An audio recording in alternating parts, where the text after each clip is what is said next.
Hey, everybody. Welcome to the Sherdog Radio Network recap for UFC 318, Holloway versus Poirier 3. I'm your host, Ben Duffy of Sherdog.com. With me, in place of the unavailable Keith Schillen, although he's available to be in the chat, is the man, Devin Tejada, host of the Check the Kick podcast. Dev, you specifically kind of reached out saying you wouldn't mind being involved in some way in the Sherdog Radio Network product surrounding UFC 318. I got the strong feeling that that was because you have an affinity for the work of Mr. Dustin Poirier. Would that be correct to say, sir? Yes, sir, it is. Thank you for having me on. I'm happy to be here. Very, very excited to talk about the final fight of Dustin Poirier's career.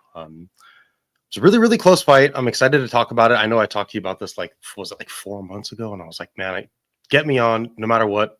I want to talk. I want to be there. I want to talk about it. And here I am. Thank you.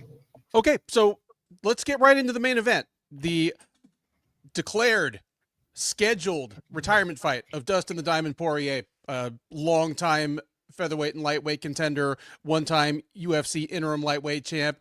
He said this was going to be his retirement fight. He basically willed a pay-per-view event into existence in his home state of Louisiana. Could have taken an easier route for the final fight. They would have given him somebody to just lamp and delight the hometown crowd. He did not.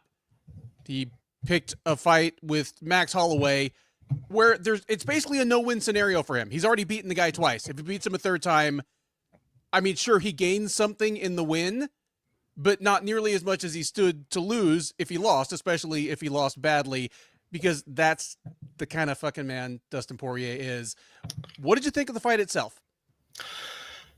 I thought the fight I actually didn't think it was super close. Like, Dustin definitely had moments in the fight. Obviously that second round was an incredible round, like round of the year type stuff. And we had a couple of those tonight. But I personally scored the fight all the rounds for Holloway, even the second round where Poirier hurt him and dropped him pretty bad. And I still think Holloway actually had Poirier hurt even more in that round, especially with the full mount and the ground and pound, that vicious combination that caused Poirier to go crumbling to the ground. It's a really, really entertaining fight. And you and I chatted about it in the Slack a little bit, where it's like this kind of Max Holloway's chin also definitely seems like it's been a little bit weakened. So I think that they were meeting at a really good time in both of their careers to put on this fight. If you're in the chat right now, for one, thanks for hanging out with us. We know it's late. It is, luckily neither of us is in the Eastern time zone like Keith, but it's 12:45 a.m. for me. It's 10:45 p.m. for Dev. But give us your score for the main event. How'd you score it? Lots of interesting takes on this one, not even counting Keith truly courting death by being in Paulo Costa's wife's DMs right now. But Keith scored it 50-45 max. It sounds like Dev did as well. Here's the thing. I actually gave 2 rounds to Dustin Poirier. I gave him rounds 2 and 3, but I'm not mad at a 50-45 for Max either. I think the 3 middle rounds were individually pretty tight and difficult to score. So I look kind of side eye at somebody who managed to find a way to give all 3 of those rounds to Dustin, but I'm kind of curious now what the consensus is on MMA decisions. Yeah, I'm definitely curious to see that. All right, I am the only media person who gave Dustin Poirier 2 rounds, so I'm out on Idiot Island. It looks like I've been there, dude. The bulk of professional observers gave 1 round to Poirier, and then about 35 or 40% gave all 5 rounds to Holloway. So yeah, I'm out on an island. 1, I may just have blown the call. 2, I'm trying to watch these fights and type up a recap for them at the same time. So, J-Sex says I'm on Drake's Island. You know what? Better than Epstein's? What up, Drake? Well, yeah. I mean, I don't think Mr. Drake Riggs is in any danger of doing any Epstein-like things. Seems like a class act. Anyway, Antoine Willis. I mean, first of all, it's such a big ceremonious thing, like the retirement of one of the most beloved fighters of this era or any era. I almost feel as though there isn't that much to say about the fight itself. Like it wasn't controversial. It wasn't complicated. It was a kind of fight that was it was interesting despite one fighter already being up 2-0 in the so-called rivalry, just because they did appear to have developed in different ways in the last 6 years. The most obvious difference being Holloway finding this punching power that he had not had for most of his career. And sure enough, that told and made a difference right away. Yeah. You know, like within the first 90 seconds, 2 minutes of the fight, he had dropped Poirier and wobbled him again with punches. That told a whole different story than the first fight, the second fight, where in the second fight, the real story of the first round was Holloway feeling Poirier's power for the first time. Oh, this is what a hard-hitting lightweight feels like, and it kind of changing the course of the fight. But before we get on to career elegies, do you have any other general observations on the fight? Yeah, Dustin did seem a little bit slower, but he's never been like the fastest dude. You know, he's had like multiple hip replacements, and that's something that doesn't get talked about a lot. And that's why he uses that like shifting footwork. But when I broke down this fight on my show, I was like, Max is going to use his outside footwork. He's going to take the same approach he did against Justin Gaethje. Dustin Poirier is typically much better like back foot counterpuncher, and Max has really gotten away from just being this crazy forward pressure guy where, you know, he really used his footwork. He cut angles. He, you know, anytime that he really stood in front of Poirier, that's where he started to get caught. But Poirier might have seemed a hair slower than normal, but he came in really good shape. Like he came in shredded, like his abs were super cut up. Like he looked to be in good shape, and he looked to take it seriously. I just think, you know, Max has leveled up since the last time they fought. And for what it's worth, while they both have a ton of fights and have taken a ton of damage, Max is like, you know, 4 or 5 years younger than Poirier. Because here's the thing. Poirier, like he said, and bless him for saying it, said, I don't want this sport to retire me. I want to walk away from it while I still have my faculties. Because here's the thing. He's still he's still a top 15, if not top 10 lightweight. There are plenty of people in the division he can beat. He's less than a year removed from beating Benoit Saint Denis pretty bad. So I like that he's walking away now, but it's not like the thing I love about him walking away now, when and how he has done so, is that it wasn't going to get any better from here. You know what I mean? Yeah, and he actually looked really good against Islam. Like not many people have you know, besides Volkan the first fight, like he made Islam really work in that title bout, you know. And he still looked fine here. I think he's definitely leaving at the right point. He almost didn't leave with all his faculties. There was multiple moments in this fight where, you know, I'm a huge fan of both of these guys. That's why I really wanted to be here, because I mean, these guys are on my like personal top 10 favorite fighters ever. And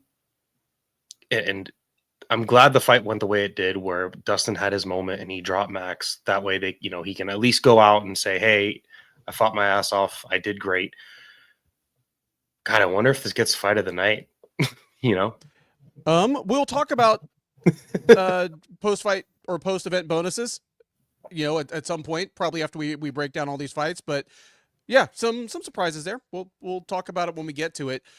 I want to bring Antoine's question back up, because I think the logical question from here is, well, what's next for these fighters? We say that after every main event. Well, we know what's next for Dustin Poirier, because of all the fighters in the history of MMA who have competed at as high a level as Poirier and are stepping away this close to their athletic prime. Because, I mean, he might not be in his prime, but he's not washed.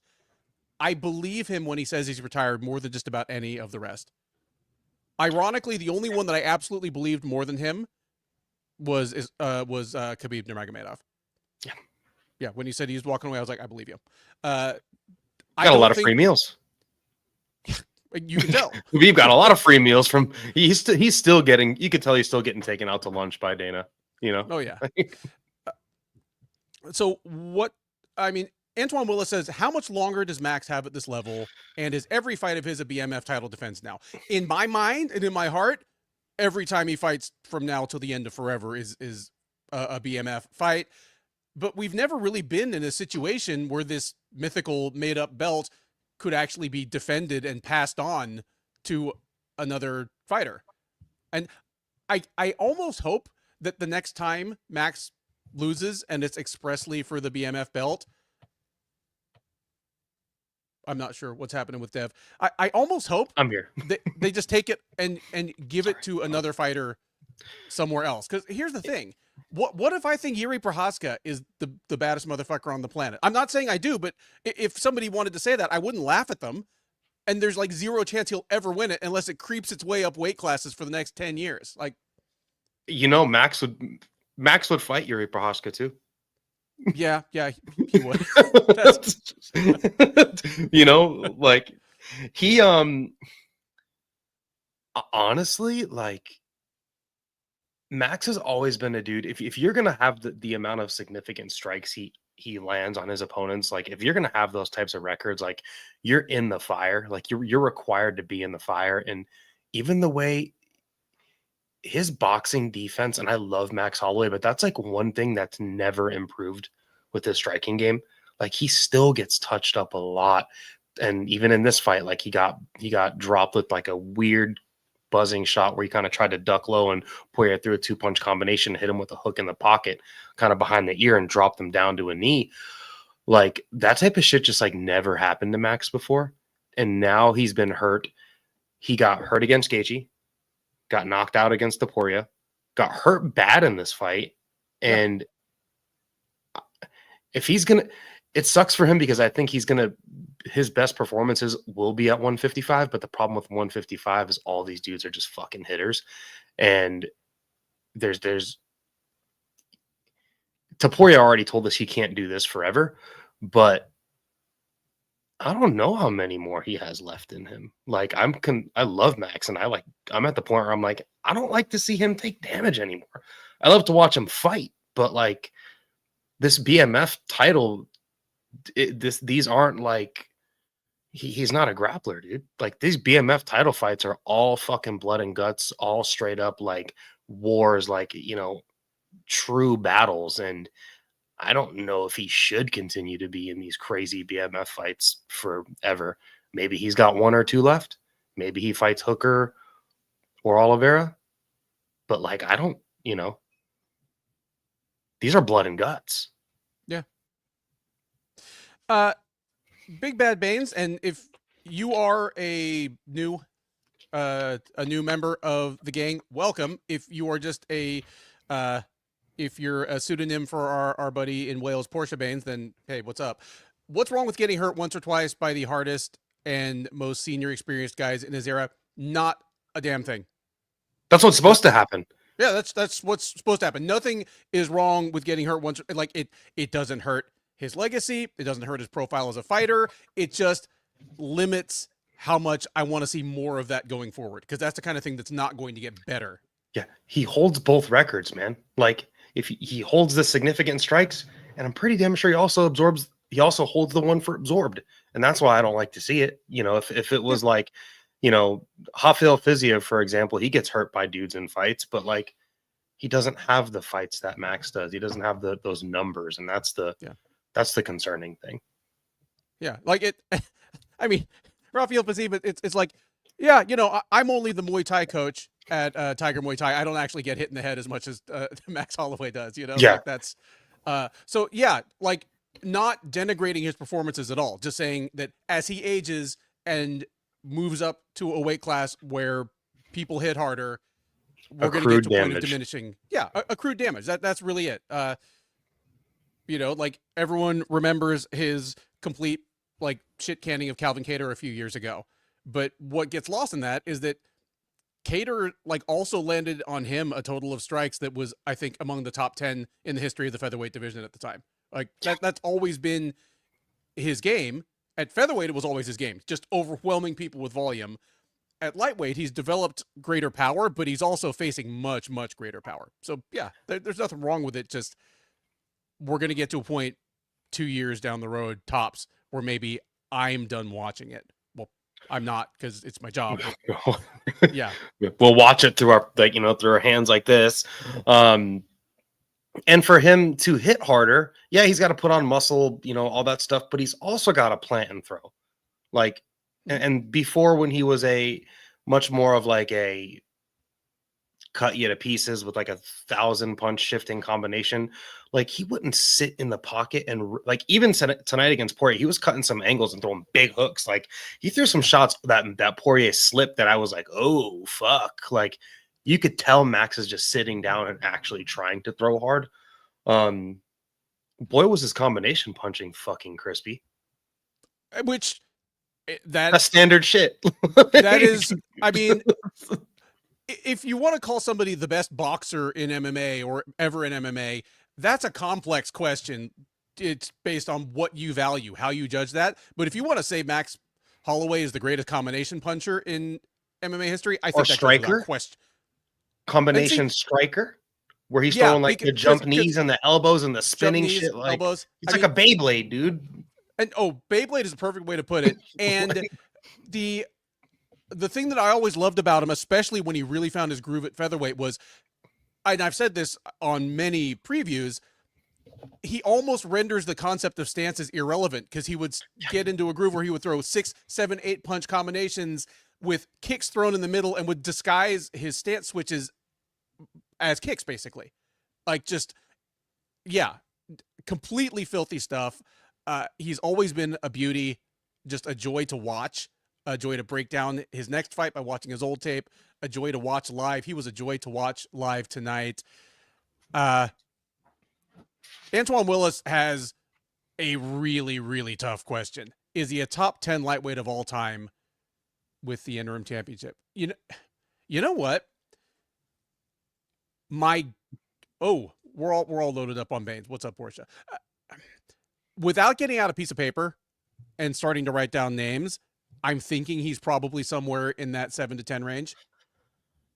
And if he hadn't won the interim title, if he had just challenged Khabib as a regular challenger and it had gone the same way, it wouldn't change my opinion of his career as a whole. You know what I mean? Like if the second Holloway fight was just, if it didn't have an interim title attached to it, but it was just, this is expressly to determine the next challenger for the undisputed champ, didn't have like a made up belt attached to it, it wouldn't change how I feel about Poirier. But my gut says if I wrote the names out, he'd probably come in around 7 or 8. Well, like here, for example, there was a time when I would have made the case that BJ Penn's the greatest lightweight in MMA history. If I wrote out a list now, I might put Poirier ahead of Penn. Just won way more fights in a way more competitive division.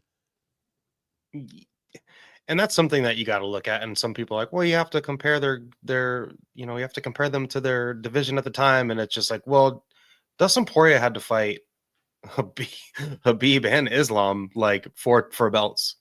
That's Habib is an anomaly, literally. Like he beat every single person, and that's just, that dude was going to beat everyone and probably always will. Like if you just planted Habib back at 155 right now, yeah, he's going to probably beat all the people there still today.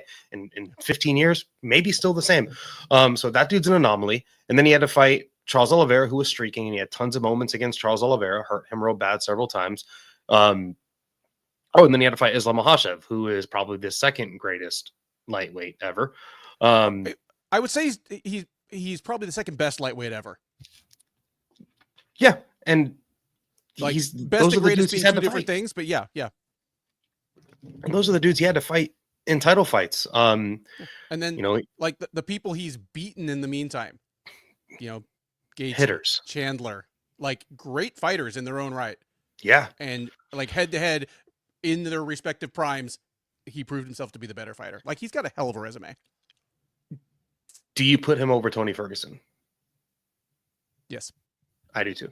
And I mean, shit, Tony Ferguson's about to fight Salt Poppy, so that Dustin Poirier is not going to do that. So that'll always put him above Tony. You had to tell me who the hell Salt Poppy was, and I know you think you were doing me a favor, but I'm actually mad at you for it. I'm not better for knowing. I'm mad at me for it. If that makes you feel any better. Yeah. Dustin, man, like just like he's the dude that he's paid in full. Like that's his thing. And it really, it means something with him. Like he's not supposed to be where he was supposed to be. Like, DC talks about the high school that they went to because they both went to the same school and how it's a real tough area. The dude, I don't even think he has a high school diploma. And now he's like a philanthropist of this community. Like Dustin Poirier is not a loser. Like no matter what, like just he's the BMF an of OG GED. dude. Like you don't, yeah. Maybe he doesn't have one. I don't know. Yeah. Well, and we have plenty of praise for Poirier as kind of a sportsman and public figure coming up in the chat here. And I asked this in the Sherdog Slack 6 hours ago.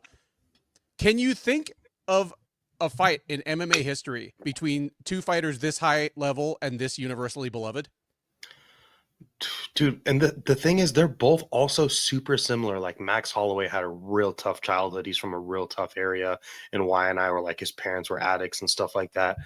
Mm-hmm. And then he also does a lot of stuff for the community in Hawaii and Y&I where he grew up. Like he's a philanthropist there too. He does similar stuff to Poirier. So they're really similar dudes, like inside and outside of the cage. It's kind of incredible how, I mean, they are the good guys. They really are. Yeah, completely. I'm typing a response in the chat here. So talk to me about what you would do next with Max Holloway. I kind of showed my hand. I think a BMF fight between him and someone like Hooker would be fun, or a Charles Oliveira fight. Or maybe he can like rematch Justin Gaethje in a BMF fight. Like if he's going to do this still, he needs to do like kind of a legends only tour, in my opinion. I don't think he needs to go pick a fight with Poirier, especially after what I saw tonight. Max looked good tonight. I scored every round for him. His power looked good, but the amount of times that Dustin Poirier landed on him tonight, I just don't like. Poirier might have more success if they fight again after Max is coming off a dominant win. So I don't think I want to see him fight for a title fight against Poirier, but maybe they might make it. Maybe he fights Paddy Pimblett too. I don't know. But I think some sort of Oliveira BMF fight is probably the right idea. If you're in the chat right now and you have a better idea for Max Holloway next than Charles Oliveira at lightweight, let us know. But otherwise, I'm there. And yeah, it makes the most sense. Like co-main event on a pay-per-view somewhere in 2026. 5 rounds. Yeah. Anywhere in the world. There again, I'm completely on board. They're both stars at this point. I mean, there is kind of a reason the UFC put something like 4 or 5 Holloway fights in a row or some streak like that in Toronto. Just he's a guy that people kind of like him everywhere.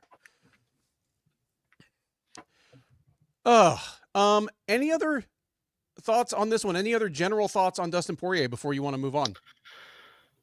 Are we going to do our 5 favorite Dustin Poirier moments? 5 favorite moments? 3, maybe 3. What do you got? Something. Okay. Tonight's actually one of them. Cool. It could have gone. It could have been scripted just a little bit better, obviously, if he'd won in dramatic fashion. But you know what? Unless you are a Khabib Nurmagomedov type, and certainly not for Dustin Poirier, what was great about him was never that he won all of his fights. He was a great fighter for a long time who very clearly left it in the cage every time, was never jaded about this shit. You I would be more surprised to see Dustin Poirier like busted for PEDs or get the cops called for like domestic violence than I would be less surprised to see those things than to see him like laughing while he lost, like you see Kevin Holland do. He's a dude that was never too cool for school. Like all emotions always on his sleeve, whether things were going well or not. And that always made him super, super relatable. It was the case tonight. It was the case when he beat Benoit Saint Denis, last year, where he's like just laughing at himself about, yeah, I'm gonna jump the ghillie every time.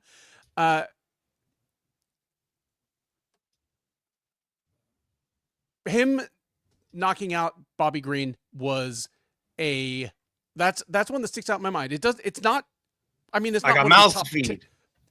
I got mouths to feed, and it was one of the times where you could tell I'm a good guy, but I'm also from around the way. You like don't fuck with me. If you talk trash with me, I'm gonna stand up to you. Like I'm not. Just because he's a good guy doesn't make him Stephen Thompson. You know. He is so that's one of my favorite moments was after the Dan Hooker fight, obviously, but then after the Dan Hooker fight, Dan Hooker's like curled up in a ball. Dan Hooker looked like he was going to die after that fight. Like if there was someone that died in an octagon, the way that Dan Hooker was looking, he was like pale white, and Dustin Poirier is kind of running his mouth to him like, hey, that's what you wanted, right, buddy? You wanted that 5-round fight with me, and he just kind of beat the shit out of, they beat the shit out of each other. Yeah. But Hooker got the worst of it, and Poirier was still running his mouth, and I was just like, that's just who he is. Like don't a competitive guy. Yep. And Hooker kind of talked some shit before the fight, so that was Dustin's response. And then my favorite moment was his second fight with Conor McGregor, where Conor was supposed to. Conor promised to donate money, and he got the shit beat out of him so bad he reeled that back in. It was like, actually, Dustin Poirier won't tell me what he's gonna do with the money, so I'm not gonna pay him the money because I'm mad that he knocked me the fuck out. That was. And then I'll never forget his wife in the camera pointing at the camera saying, "Don't you doubt my husband. Don't doubt my husband." That is another one of my favorite. Just the fight, the way he beat Conor. He beat Conor at his own game. He, with that slip counter, hurt Conor, and then the way he like uses outside footwork and then just bop, bop, bop, bop, and hit him with that left hook and finish Conor against the cage. We had never really seen anyone do that to Conor. Conor came in extremely confident and like really got humbled, and now he is lifting weights. He sure is. Most important advice of the week came from Chael Sonnen, who said, "Start from a kneeling position. Don't just hang it. Don't just hang the weight and drop it. Just like, that's what, never mind. Yeah. Like anyway." That would explain the right angle. Antoine Willis, what fight from Dustin would go into the Hall of Fame? Here's fucking the thing. All of them. The last one, off the cuff. The second McGregor fight, the second Holloway fight, the third Holloway fight, the Hooker fight, the first Gaethje fight, the Eddie Alvarez fight, the second Eddie Alvarez fight. Take your pick. Yeah. Fucking even the whooping by Khabib may go under Khabib's highlight, Khabib's Hall of Fame. Like whether you've been watching this sport for 2 years, 5 years, 15 years, 25 years, you are going to look back at some point and realize just how fucking lucky you were that you watched this sport during an era when Dustin Poirier, Justin Gaethje, Michael Chandler, Charles Oliveira, and for a minute, Max Holloway were all in the same weight class at the same time and fighting each other constantly. We don't even realize how lucky we have it. Like, I realize it if I think back, because I think back, you know what? In 2006, 2007, I don't know who would have won between Sean Shirk and Tatsuya Kawajiri, but I sure had an opinion about it, and I'm going to go in the forums and talk shit about it. Like, to have gone from that to, we have 5 or 6 all-time great fighters and all-time action fighters in the same weight class at the same time. We're getting the fights we want, and they're pretty much all classics. Like, we're so lucky. So, thank you to Dustin Poirier for all the memories and all of the dance partners, especially over the last 5 or 6 years. It's just, he deserves a full-on salute, dude. Send yes. a true hero send off. Just an awesome fighter and an awesome dude. Like, yeah, go buy his hot sauce. Just like go support him. Oh, his hot sauce is fantastic, by the way. So I'm a wing guy. I should try it. Yeah, you're a wing guy, and even though you're stuck up there in the Northwest now, like you are originally a swampy dude. Like you're Florida as fuck. I know this about you. Yeah, you should get some, pour it on some gator or some turtle or whatever you eat. There you go. Catch a fish. Oh, Eric First says it's like Leonard, Duran, Hagler, Hearns. That's a very good way to put it, where the best guys were all around the same age, all mostly respected, but didn't super like each other and fought each other constantly. And almost all of their fights were historically important and great fights. I'm down. I like that. Yes. That is bananas, considering the competition he's been fighting really since the WEC days. Yeah. Is just nuts. Like, because here's the thing. We talk about all-time greats. My knock on Khabib Nurmagomedov is always, he retired undefeated, but that is easier. It's not easy, but it's easier when you only graduate to fighting top 10 fighters in the last 8 fights of your career. Yeah, Dustin Poirier has fought at least top 15 fighters for the last 20 fights straight, at least. Dude, he got subbed by Korean Zombie in 2012. Yeah. When did he get this is a guy that's had the tough losses. Like, he got knocked dead by Michael Johnson. Sure did. Still came back. Those Khabib fight, the way that Khabib beat him, like, that would have defeated and mentally broke so many people. And he lost tonight, but dude, that guy's a winner. Let's move on. I have the feeling we're going to pop through the rest of these 13 fights, or however many there are, a little more quickly, considering that we stepped down from Max Holloway versus Dustin Poirier 3 to Paulo Costa versus Roman Kopylov. With the exception of the main event, I think one of the themes of UFC 318 is the older fighter, the more shop-worn fighter, the underdog, the fighter that has more question marks about them, kind of showing out. Of these two, Unk Night. It was Unk Night for sure. Costa wasn't the most glaring example, but we're talking about a guy that kind of needed to remind some of us, myself included, why he was considered so dangerous and how he fought his way to a title shot not that many years ago. Just, he's been so inactive. His performances have been so hit and miss. He's been such a source of intentional and unintentional comedy in between. But here, he just came out as a greater than 2-1 underdog and beat up a younger, more active striker pretty convincingly. Thoughts about this fight? Kopylov's corner failed him big time. They never told him to get on the pressure. And in the third round, once he started getting on the pressure against Costa is a completely different fighter on the back foot compared to the front foot. He crumbles if you force him on the back foot.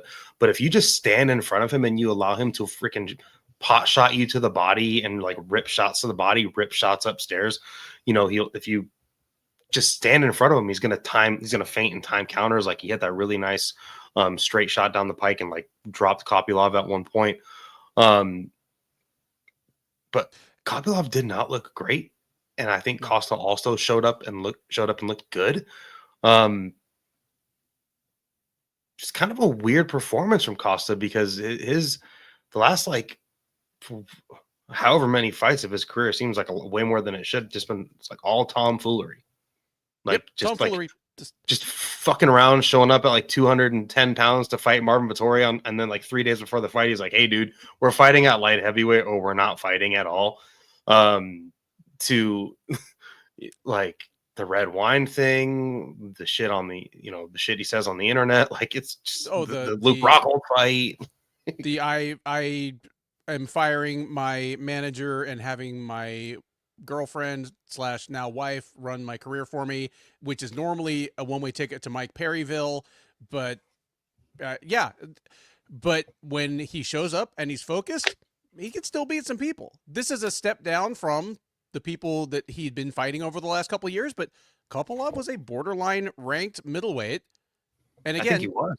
a taller, younger, much more active striker, and Costa outstruck him. I completely agree with you about the strategic and tactical failures, the lack of adjustment on Kopylov's part. Off the top of my head, Israel Adesanya is the only person I can think of that ever outstruck Paulo Costa while waiting to go second. And that's Israel Adesanya. Like, aside from that, yeah, you keep Paulo Costa on his back foot or you die. Just how good was Prime Izzy? Good enough to get beat by Jan Blachowicz at 205. That's at 205 and Prime Izzy are not part of the same sentence. No, and like, but if you look at the Strickland fight, how Strickland just like forced him on the back foot, and he was just like he crumbled under that pressure. I think Kopylov's corner needed to tell him, hey, you need to double and triple the jab, and you need to be spamming head kicks. Like crush his arms because he's going to block the kicks, and then just put him on the back foot, throw 2-3 jabs in a row, and then start throwing your crosses. Because Kopylov has like fast hands. Like he's actually a pretty, quick little fighter. He's not little. He's usually pretty quick. So I was just surprised to see him kind of be very willing to hang out in front of Paulo Costa so much. Mm-hmm. I mean, JSX, who I don't know if we've ever outed him, but you can probably figure out who he is. Whitaker and Strickland both struck Costa pretty well. I agree, but in both cases, I think both guys like took the front foot much more than Kopylov did, especially Strickland. I mean, because that's how Strickland beat Izzy. Just walk forward, not even that fast, keep throwing your jab. If he plants, throw the cross, and rinse, repeat, and the jab win the fight. The jab and the teeps are what what Strickland had a lot of success with, and the game plans and the tape were there, but Costa did show up. Like you could tell. I mean, I couldn't really. He was like acting weird, like during the pre-fight press conference, like shaking and acting all like jittery and super weird. And then he showed up on point, super weird. Like he found like the Connor vitamins, maybe. No USADA Costa. No USADA. I don't know. Just. I understand the argument against things like EPO and steroids, even if I don't care about them as much. But if you wanted to open a promotion where like cocaine was mandatory for fighters, sign me up. Yeah. To participate or watch? Yeah. The fighters. No, for you to participate or for me to. I mean, I'm not gonna turn some down. I don't need it, man. It just makes things better. Yes. The Connor doing the whole thing at that BKFC press conference where like you could see him clearly get the post-nasal drip, and then he did like this that was amazing. 1 foot out the door says 0 chance of Costa versus Chimaev getting booked. Dude, it's middleweight. I think there's a greater than 0 chance of it being booked.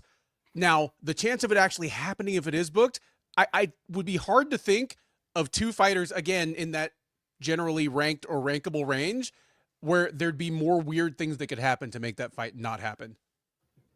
It would be like booking two Tony Fergusons against each other. Gee.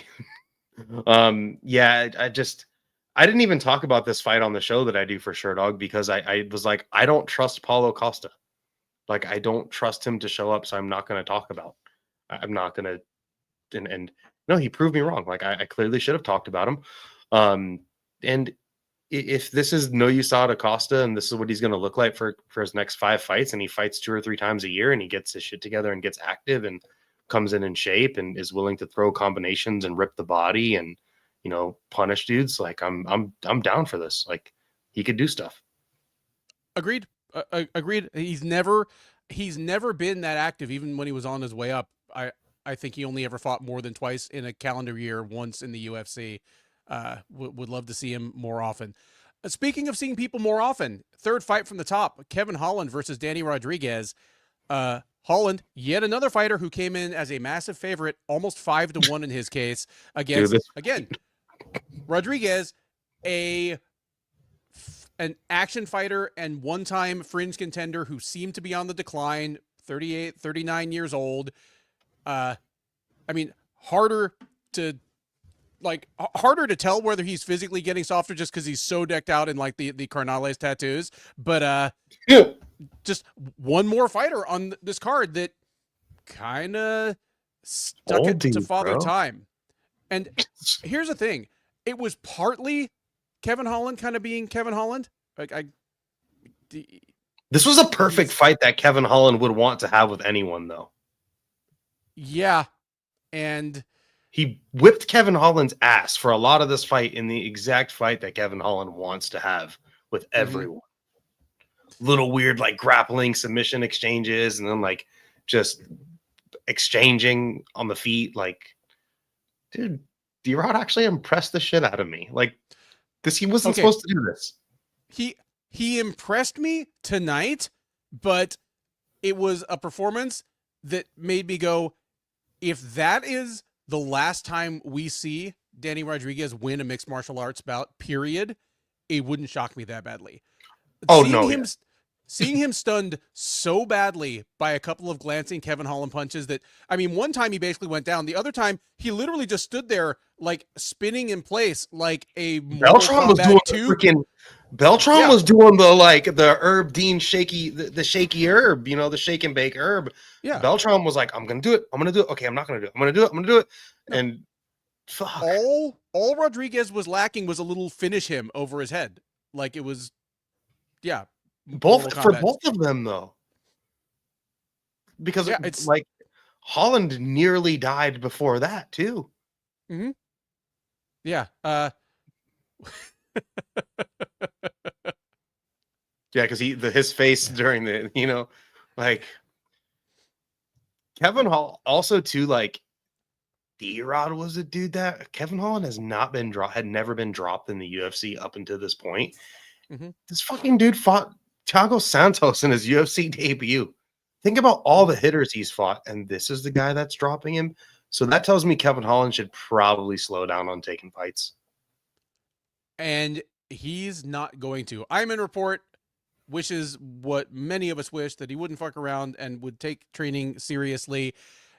Here's the thing, man. Like he has, and he's already surpassed him at this point, but he flat out said a couple of years ago that he wanted to be like Cowboy Cerrone. Like he passed that. Want to be guys. Yeah. That's like we went crazy when people like Neil Magny and Donald Cerrone fought 5 times in one calendar year. And, you know, Magny was the first guy to win 5 fights in one calendar year in the UFC. Holland has averaged more than 4 fights a year for the last 5 years running. He has surpassed the people that he's modeled his career track after, but it's antithetical to being an actual contender. And he has the talent to be an actual contender. It would be a tough road to contention at 170 or 185. At 185, they're just bigger dudes than him. We saw when people like Vettori and Brunson were just able to kind of park on him and hold him down. Yeah. And then at 170, you would run into that problem once you got far enough up the ladder, especially up to a couple of years ago when the top guys in the division were like, you know, Kamaru Usman, Colby Covington, you know, people like Edwards and Muhammad on their way up who were great wrestlers too. Yeah. Holland would have had a tough time making his way into the title picture in either division, but he's abandoned any pretense of wanting that for himself for several years now. Well, and funny enough, like he had a close fight with Jack Della Maddalena, the current champ. Yeah. But like to see him hurt the way he was hurt, like Wonder Boy landed a ton of big power on him at 170 and hurt him, but not this bad. Holland did get caught clean, and D-Rod's boxing went from like looking like clean and crispy to like just looking terrible. Like he was chasing Holland down and just like throwing these like weird combos from the hip. Both of their survivability was really impressive just because they're like super veterans in the UFC at this point, and they both have taken, a ton of damage. But to see Holland lose in the most Kevin Holland fight, that this was like the epitome of a Kevin Holland fight, and the way he lost and got hurt. We don't see him get hurt that bad normally. So it's kind of interesting from D-Rod. Yeah. I mean, do you have any clear ideas what you would do next with either of these guys? With Holland, I don't think it's even worth talking He doesn't about care too much because honestly, he's just going to stay in shape and grab a short notice fight sometime in the next 3 months. Yep. We know that's what he's going to do. With Rodriguez, are you just thinking slap him into another action fight with another comparable guy, or use him to build up some new up and comer? Like you give him to like a, Michael Morales type guy, or like next for Holland prelim, says Jade Bunky. Oh, I mean, he should just fight like another older guy that's like towards the end of their career. Like this may actually get D-Rod in the rankings, and he's gonna want to fight up in the rankings, but like that shit's not gonna suit him. Like that's not gonna end well for him. He should just fight like Michael Chiesa or something. Iman Report really hates Holland because he just wants to see him get busted up by Wonder Boy again. We saw that one, man. Or D-Rod can fight Wonder Boy. Sure. The old dudes, like just old dude fights. D-Rod versus Randy Brown. Whew. Okay, that could be good. It could be good right up until the point where D-Rod dies. That's the thing. If he was getting Tweety Birds going around his head with a couple of like glancing punches from Kevin Holland, some slick check hook from Rude Boy is just gonna take his fucking head off. Or a head kick. Yeah. Can Kevin Holland fight Nicholas Dalby? I would be down for it, dude. And you Nicholas know what? Dalby can fight anyone. Nicholas Dalby can fight anyone, and I'm not usually a betting guy, but I'd be hammering that line if Dalby comes in as an underdog, because he's like Kevin Holland's kryptonite is anybody who actually knows what they want to do in a fight and like is willing to pursue it. The worst part for Holland was like, I don't know if D-Rod knew what he wanted to do in this fight. No. Like he was just out there like they fought over commissary, dude. They went over to Slang and Bang, like this was I assume one of them like had to give the other a pack of cigarettes after the fight. Like in an alternate reality, this could have been over like a pair of Jordans or like a prison cell phone.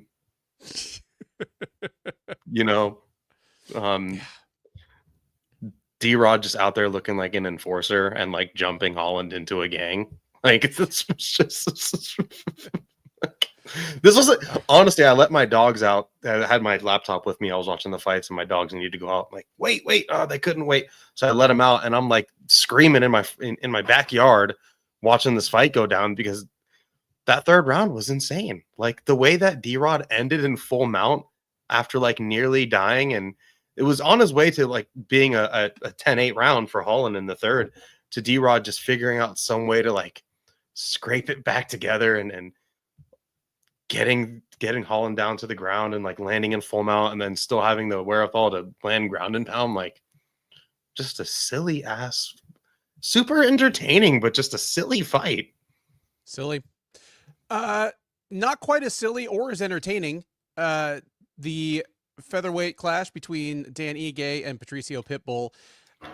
Pitbull won the fight, finally has a UFC win. I didn't think there was any particular smoke and mirrors to it. I agreed with the decision. But having said that, it doesn't really give me like high expectations for Pitbull going forward.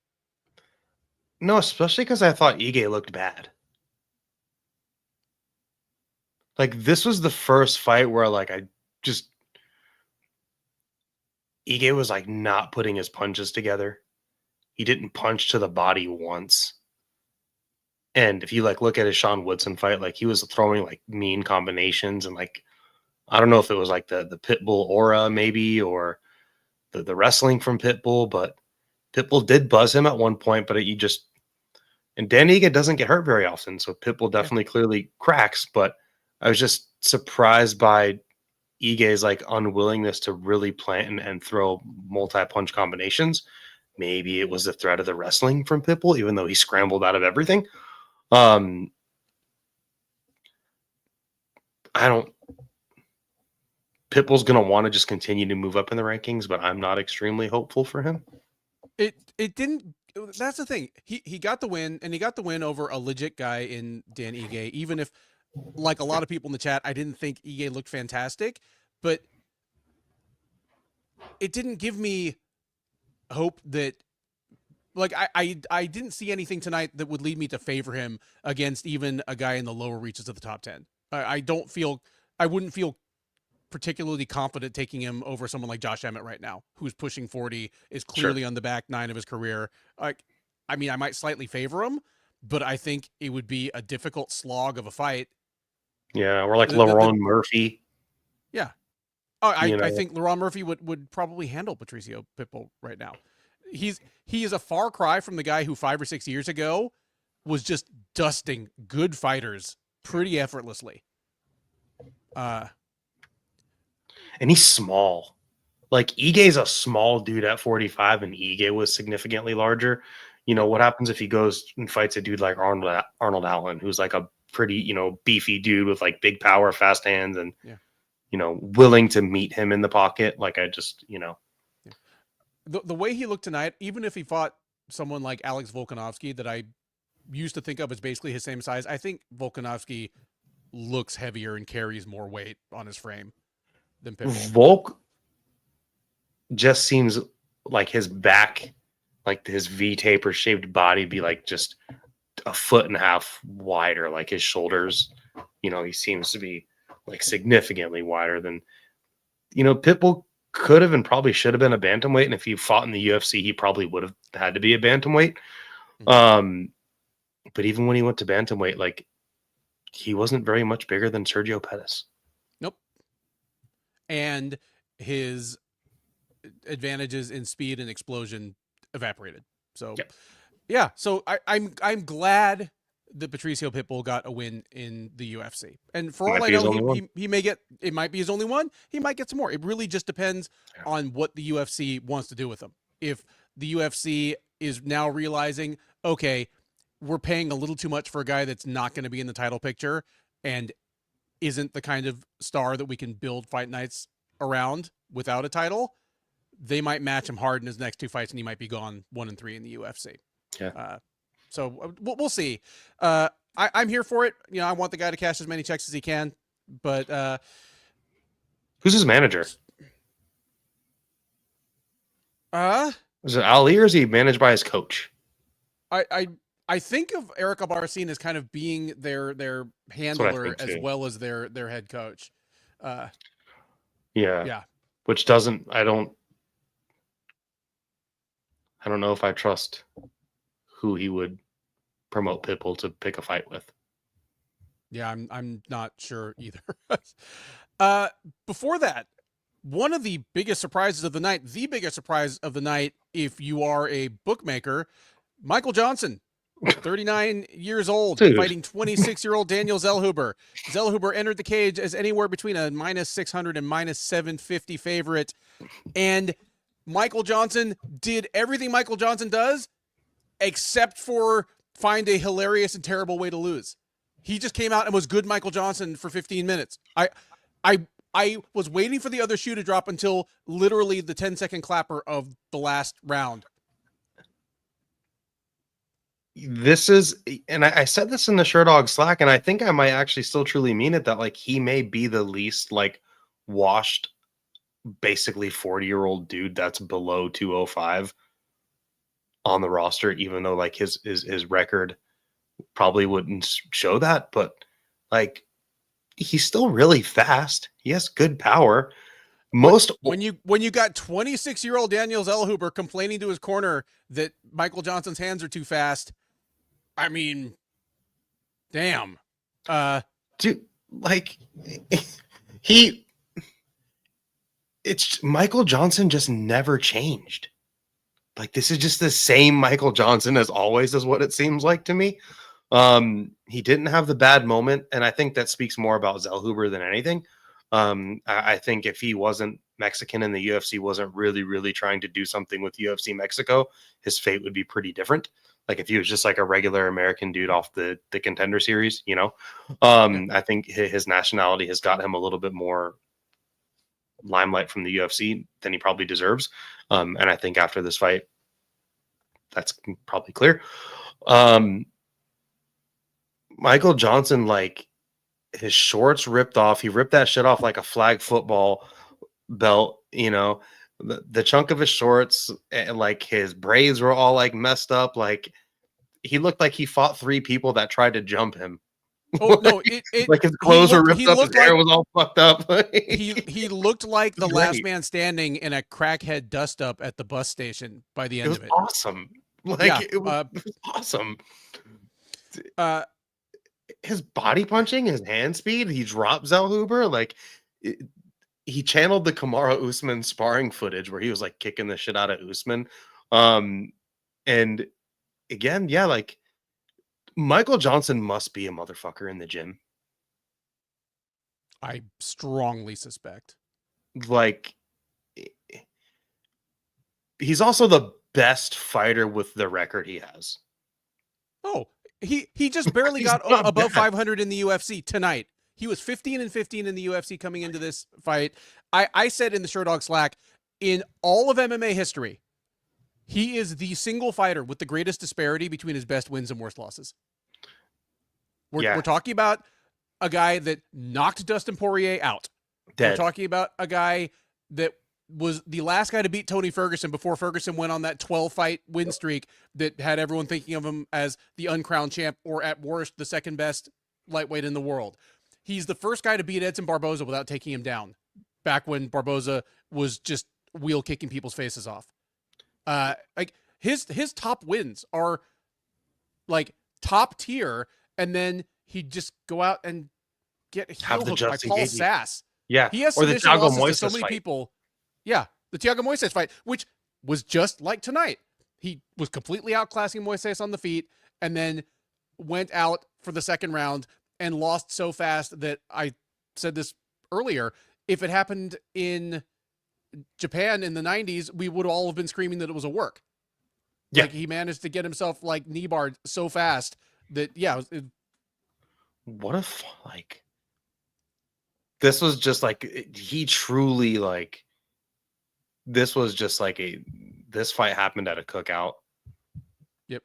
Like the way the Johnson's pants being ripped and his hair all disheveled, like, and the braids all coming off. But like, and dude, like his ability to like get into the pocket, use good head movement, rip combinations that start off at the body and then finish off at the head. He's throwing 3-4 punch combinations at Zellhuber, and like he was just a faster dude with better hand speed, better fundamentals, better power. He used his veteran savvy to like, he knew he was up those first 2 rounds, and he fought the 3rd round smart. Maybe he was a little tired. Zellhuber was throwing that head kick over and over again, and he was, you know, his arms didn't get tired. His hand speed looked good. Like he took a fuck ton of head kicks that he blocked, and he never lost his hand speed.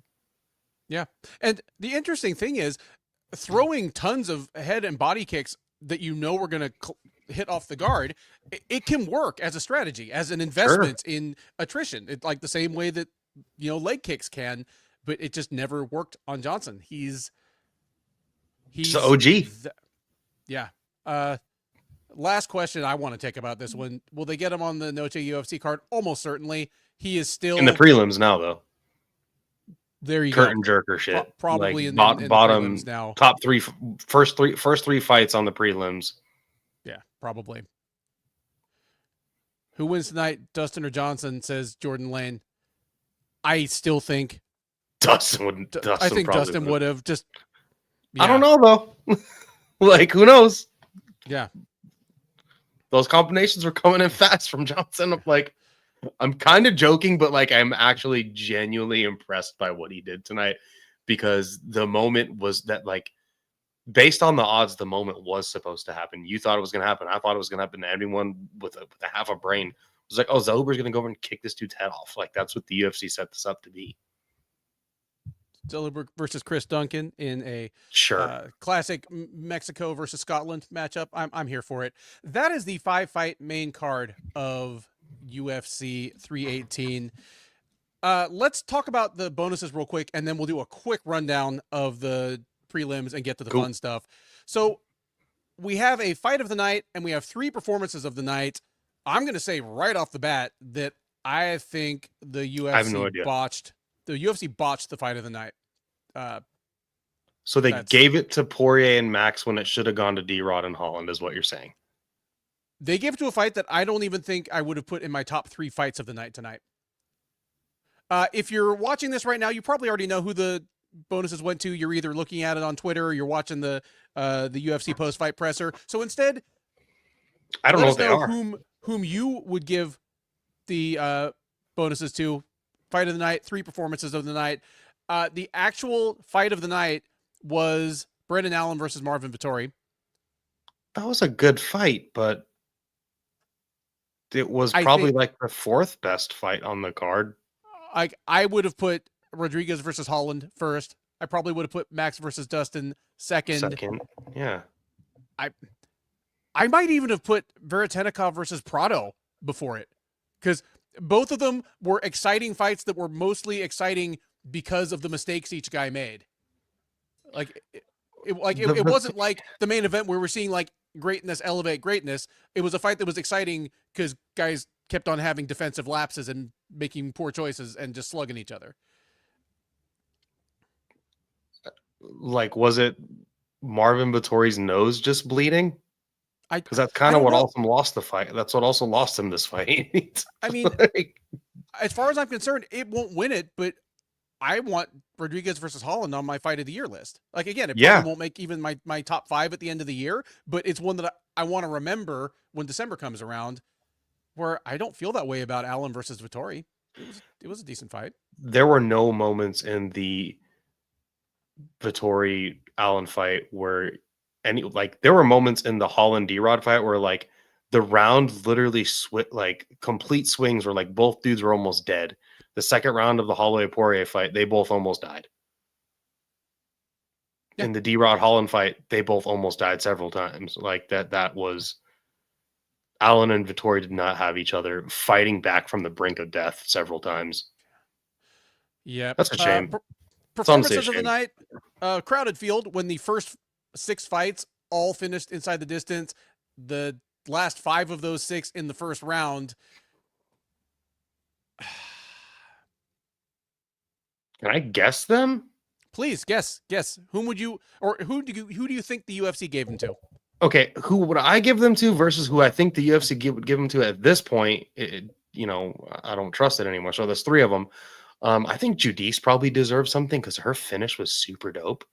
But they probably gave Jimmy Crute a bonus, which is weird. Bruno Ferreira probably deserves one.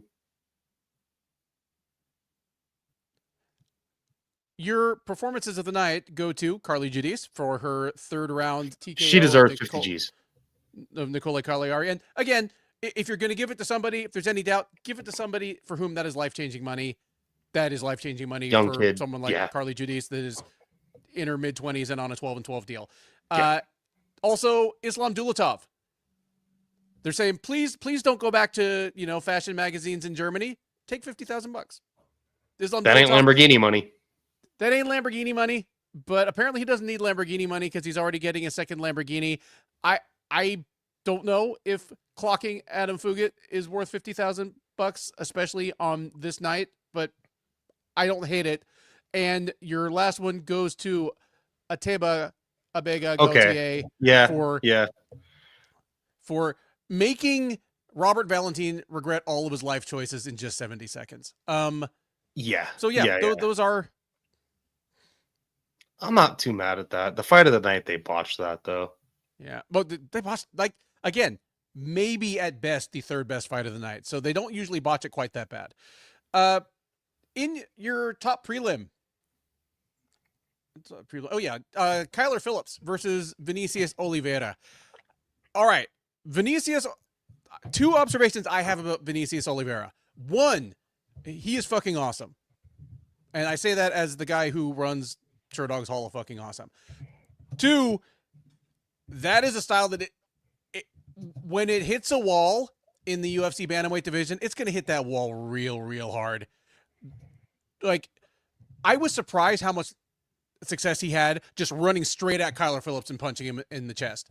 You know, we're talking about a guy who calls himself the Matrix and is generally kind of elusive. And Oliveira just did what everybody was screaming at everybody to do to people like Lyoto Machida for like 10 straight fights. Just ran right at him, punched towards the body, and had surprising success catching him. To the point that Phillips looked beat up by the end of the fight, but long before he looked beat up, he looked kind of mystified and confused and discouraged. Like,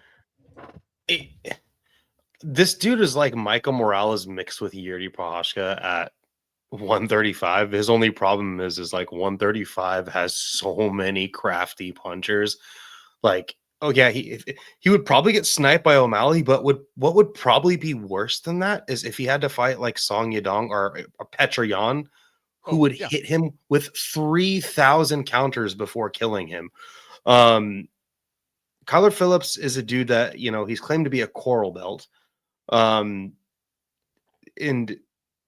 he's in what? I don't want to say it's BJJ, but it really might be. But it also may be his striking art that he claims. Yeah. Probably like one of those like childhood, you know, strip mall Kyokushin karate that like you get a black belt at like 12. But the way that Oliveira the way he throws his strikes is like he's picking up a rock off the ground and throwing it at you. Yep, pretty much. Yeah. Kyler Phillips was the perfect fight for this dude too, to get him like put up in the rankings and stuff, because Phillips is a really crafty dude in the first round, but we've seen him gas out. Like Rob Font pieced him up. And I asked this in the Sherdog Slack, I'm like, is Loke Dog good before the fight? And like coming off a win, I actually think less of him, because if this is what he's bringing to the table at bantamweight, this is not middleweight. Like I say, it's gonna be impressive, but when he hits the wall, he's gonna hit it hard and full on and face first. Like his first UFC loss is gonna be ugly. What's probably gonna happen is like Marcus McGee is probably gonna lose to Petroyan, and then he's gonna get matched up with a dude like Marcus McGee, and then just get like absolutely checked, hooked, like and like face planted, because you cannot take the shots that he takes forever. And there's just there's just Cheeto. Like, how many hitters are in this division? Like dudes that are like power strikers. 135 is just way too stacked to be fighting like this. Yeah, but he's young, he's huge for the division, and durable as shit. Durable and has physical gifts. So he may even be like a bantamweight Michel Pereira, where okay, he's going to take an embarrassing loss or two, but he's going to have time to regroup, turn his physical gifts elsewhere, and make another run later. So, yeah, he may end up at 45, and he would not be particularly big. Yeah, even without his like I am Groot hair, he was substantially taller than Phillips, and just had so much muscle on his frame. I mean, he looks like he's built like a little Jacare, just like this insane V-taper and these huge chest and arms. Yeah. Long arms, but he's not very tall. He's built like a golem, you know. He's just kind of it's fun though. Oh, it's a blast. Marvin Vettori versus Brendan Allen before that. Grudge match, but you know what? I think Marvin Vettori has like a grudge match with his toothbrush in the mornings. And that's not saying anything about his dental hygiene. It's just saying that he's the angriest dude for no apparent reason all the time. That when someone actually does say a few things at him, it's not surprising that he just blows his stack. Here's the thing, man. He still looks like Marvin Vettori to me, but just you can see it starting to. He actually he looked good in this fight, but his problem is number one, he just doesn't have power, and number two, like before he used to get hit with shots and be able to walk through them, like in between a shifting combination, he would throw a 3-punch combo, get hit in between the combo, but then, be able to still throw 2 punches behind that without having to reset. Now, when he gets hit hard, he's forced to reset. And that's what kept getting him stung in this fight as well. Like he would land, I feel like he did the better work over the fight, but Brendan Allen would just hit him with like one right hook, and then he'd have to reset and go and then take the back foot. Like he looked good in the grappling against Allen. Like Allen is a known grappler in this division, and like Vettori held his own and won a lot of grappling against him. I also think the nose damage like is one of those things that just continuously got scored for Allen through this whole fight, even though the damage happened in the first round. But like, oh, the hardest thing to do as a judge is separate damage that happened in an earlier round from So, but getting your nose busted within the first 90 seconds, that's gonna do things to your focus and hell and to your cardio as you're breathing through your mouth for the rest of the fight. Even if you're a veteran like Vettori, I don't know. I mean, Allen, Allen is still not even 30 years old. He's got the talent to hang with anybody in the division, and he's still got time to work on it. Vettori is who he is. and would you say that about Allen? He's got the ability to hang with anyone in the division, and he also seems like he's got the ability to just get like knocked out by anyone too. Like I'm just not even still after this. I'm like, Tori had a lot of success in this fight. Like even if you had a 30-27 scorecard for Allen, like arguments can be made for all these rounds for Vettori almost. And if he's like he said he's bringing a belt home to Louisiana, he seems like he's got a lot of work to do. Like I can't imagine what Dricus would. I feel like Dricus would have a ton of success against him, or even like Strickland all over again. So I don't know, but he like you said, he's sub 30, but he has a lot of fights against a lot of kind of big name dudes. Yeah, agreed. Like, before that, we're digging down in the bottom end of this card. Francisco Prado versus Nikolai Veretennikov.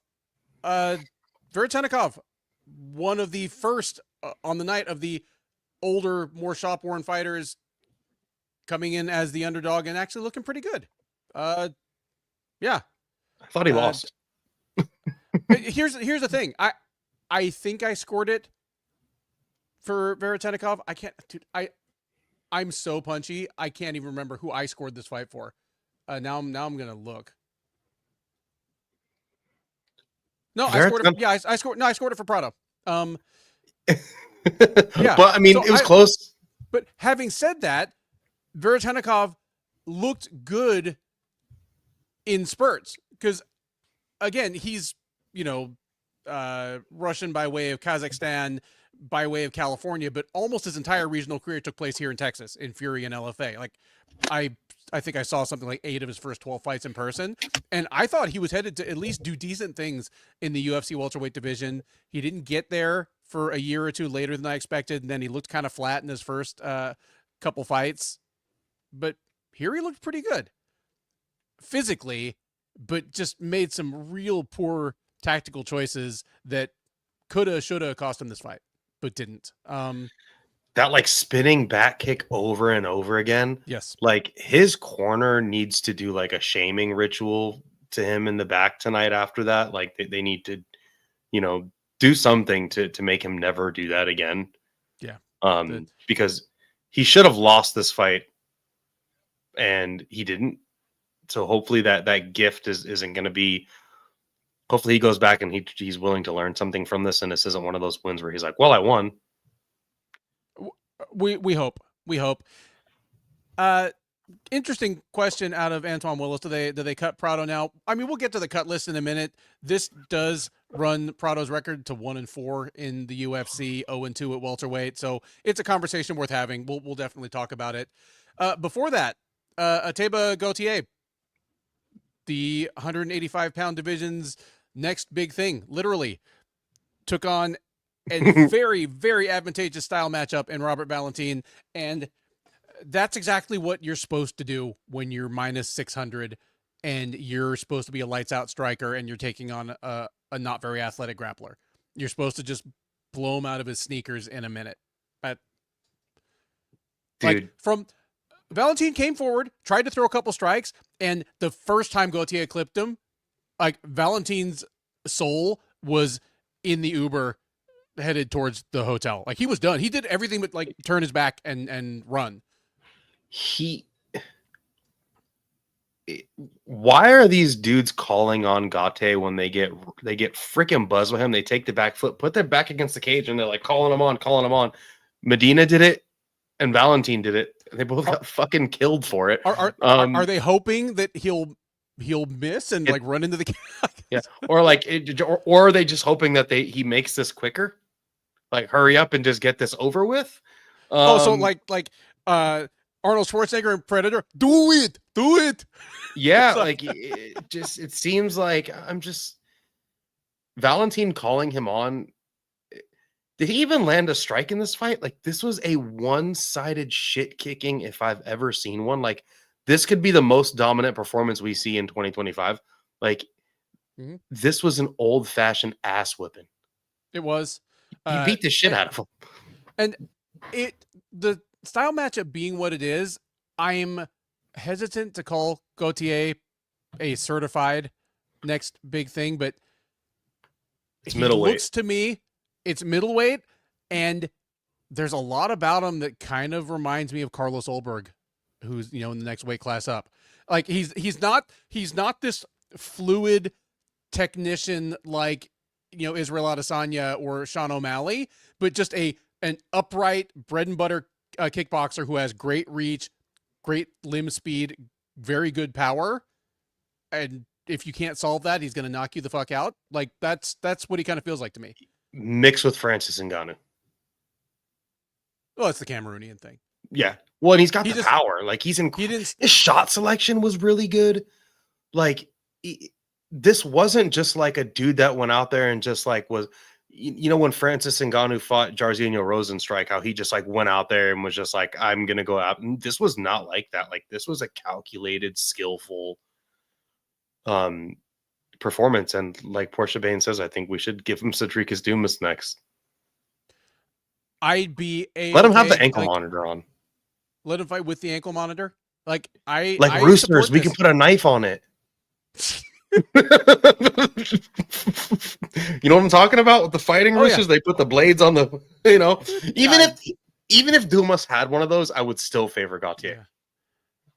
Yeah. Like I would be fine with the Dumas fight because I think Gautier is a better version of a similar fighter. But beyond that, I agree with everybody in the chat that's saying he's young, he's not very experienced. Give him some time to develop. Yeah. And you know what? He probably will only lose to top of the division wrestlers.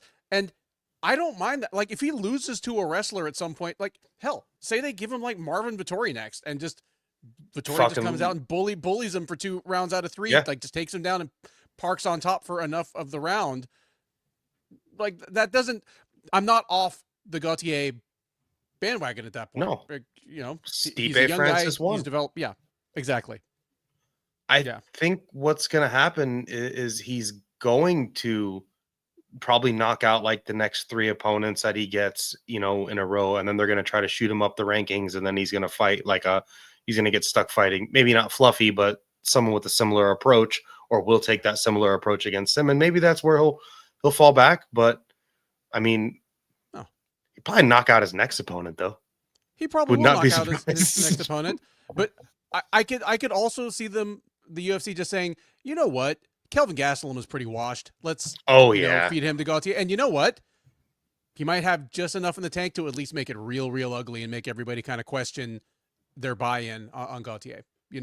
Like he's just, I'm excited about him, but he's so unproven. Yep. Give him the Joe Piper treatment.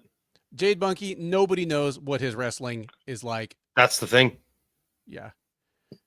Well, Antoine Willis, they're pushing Morales that quickly because he's beating everyone they put in front of him to the point that it would look silly if they were giving him people fresh off the Contender Series at this point. He's just been so good. Gauthier versus Nickel. I mean, I don't even want to talk about it without Keith here. Before that, Islam Dulatov, the second coming of Alan Joban, the literal magazine model who decides to fight as a low-paid side gig for some reason. Bless him for it. You know what? For a guy that walked in as a massive underdog, I thought Adam Fugat actually did a pretty good job. He did what he was supposed to do. Like he didn't, like, if he was going to win, this is the way it would have looked, besides, him getting caught with that really beautifully timed short hook. Yeah,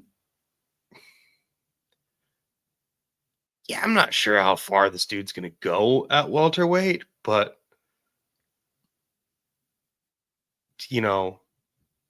shout out to him for, like, he doesn't need to do this. He did a good job doing what a massive underdog is supposed to do in a case like that. You can either sit back on your heels and lose an ugly, shitty fight in 2 rounds, or at least walk forward, swing hard a few times, and lose spectacularly in 1 round. I go out on your shield, or you're forced to death either way. Yeah. If you're talking about Dulatov, Ricky Fernandez, yeah, he does have fast hands, and accurate too. He's got a weird build. He's like if Sean Woodson was handsome, because he's kind of tall for the division and actually has kind of like broad shoulders, but then super long legs and a short torso, and his legs are long and skinny. Only he uses them to kick a lot more than Woodson does. And he's handsome, where Woodson, well, as Adam Duffy put it, looks like his sleep paralysis demon. But yeah, Dulatov, for however long he chooses to bless us, it's going to be a fun ride. And he seems like he's going to want to keep doing this. Like he's really looks up to Abu. So he seems to be like a dude that's like actively in the training room all the time. His brother is also a fighter as well. So like, it seems like this is something he wants to do for a hot minute. So, I mean, it must be nice sure. to be at like the magazine shoot or whatever with a bunch of male models and just know with no question that you could whip all their asses probably at the same time. I don't want to be in a room with that guy, because not only is he better looking, but he would also whip my ass. So, that'd be pretty humiliating. Yeah, pretty much. Before that, Jimmy Crute picked up his first win in almost 5 full years against Marcin Prachnio. Crute, through a combination of weird, bad performances and just plain bad luck, was 0-3-2 in his last 5 fights leading into this. They give him Marcin Prachnio, and we now have confirmation that he is at least still Jim Crute. He's still a big, strong as an ox guy who's kind of an awkward striker, but is just an absolute mauler if he can get you on the ground. That's what I saw. I just, this actually makes me feel less trusting of Jimmy Crute, because before, at least I thought I had an idea. I was like, okay, well, this guy doesn't want to fight in like 5 years. Like, this is just what he is. But like, no, maybe he's something. But then I'm like, oh, well, he armbarred Marcin Prachnio, who is also in an active lawsuit with the UFC. So I'm surprised they're even giving him fights. But hey, guess what they're giving him? They're giving him Jimmy Crute. Antoine Willis says, I was ecstatic for Jimmy. That streak must have been mental torture. And for that reason, if for no other, I'm glad they gave him Marcin Prachnio. Because here's the thing. He is still not even 30 years old. That's wild to me. I just always feel like he should be like 33, 34, but he got to the UFC super young, and then he's had this weird streak where his fights have been weird. He hasn't been fighting often enough. He's still just 29 years old. And as recently as like 15 or 18 months ago, he was saying flat out, I have an unhealthy relationship with this sport psychologically. Maybe this isn't for me. Yeah, I remember that. Yeah. Yeah. Good for him. And this will at least guarantee that he fights on the next Australian card, the Perth card. This guarantees him a fight on that card, which guarantees him another payday. Yeah. Yeah. That's pretty much all I have to say about that. Ryan Spann, not from Louisiana, but the next best thing. He's from Beaumont, just right on the edge between Texas and Louisiana, home of famous classic rock musicians such as Janis Joplin, the Johnny Winter, Edgar Winter, UGK are from that part of the world. Anyway, got a nice response from the Louisiana crowd. They know where Beaumont is, and he whooped Lucas Dresky. I'm glad for Ryan Spann. I don't feel any different about him. I wrote a bunch of notes about this, and then after I wrote them, I'm like, why did I do that? Just like, you know what I mean? It's like, what the fuck? Ryan Spann can beat the worst heavyweight on the roster. That's what I know. Yes, QED. He literally just did beat the worst heavyweight on the roster. Lucas Dresky was 1-5 in the UFC coming into this fight. He beat Walter Walker. He beat Walter, which is hilarious. Nobody will ever take that away from him. The idea of like tiny Portia Baines like hanging from Lucas Dresky's arm or something is pretty funny to me. But here, like, Spann has the tools. He has the offensive tools of a top 15 heavyweight. He's a huge guy with huge reach, natural power. Like he has a tooth loosening jab and cross without overswinging on things. He has 3 times as many submissions as knockouts because he actually has a ridiculously good front headlock series that he can get guillotines and Darce chokes off of. But he has durability issues and has just enormous defensive lapses so that at light heavyweight or heavyweight, his opponent's never out of it. He's got like all the offensive abilities in the world, but then he has like the fight IQ of a bottle cap. And that is his problem consistently. And then, the defense, having good defense is part of having high fight IQ. Like, that's part of it. And at least he's huge in this division. He seems powerful. He went out there and did what he wanted to do. The transitions between submissions weren't beautiful, but they worked. They worked. And maybe he can do that to big bad Usman. When I say bad, like actually bad Usman. Mo Usman. Maybe he can do that to him, or like Hamdi Abdul Wahab or something like that. Or give him Justin Tafa. That'll be a stupidly fun fight. Yeah. Yeah, that would be a stupidly fun fight, an enjoyably stupid fight. Before that, poor Jackson McVeigh had 2 different opponents fall out on him within the last month or so, and it just keep getting worse. Like it went from Cedric Dumas and his ankle monitor to the would have beat Cedricus. Yeah, to the actually pretty solid Chilean guy that showed up 10 pounds heavy, and I would have slightly favored McVeigh in that fight, to Bruno Ferreira, who was supposed to be fighting Ikram Aliskerov on this card. Yeah. Supposed to be fighting a borderline top 15 guy, instead gets a debuting Jackson McVeigh. I wasn't sure, but I was bracing for Bruno Ferreira to be a bust in the UFC. My go-to line is when you have that kind of physique and you're like 10-0 with all first-round knockouts, and you're coming from an unregulated area like, northern Brazil, any of the stands. I want to wait a full year and a couple of like cycles of testing before I see how you're going to do. Bruno Ferreira still seems to have it. Dude, he's athletic, powerful. There's no USADA. there's no USADA. Drug-free sport international is not minding that fence quite as hard. But here's the thing: as long as the guys are all passing the same tests and there's some like standard of equity between them, they could enter the cage with actual needles hanging out of their ass for all I care. Anyway, they wouldn't care. That's the thing. Yeah, a lot of them wouldn't care. The way that McVeigh, he's huge for this division, by the way. The way he jumped and took Ferreira's back, and then Ferreira literally just like was way too high, and he, instead of like just doing the jump and shake to shake him off, like he just said, "Ah!" like completely, like, you know, the name the Hulk. It definitely he met his namesake by slamming McVeigh.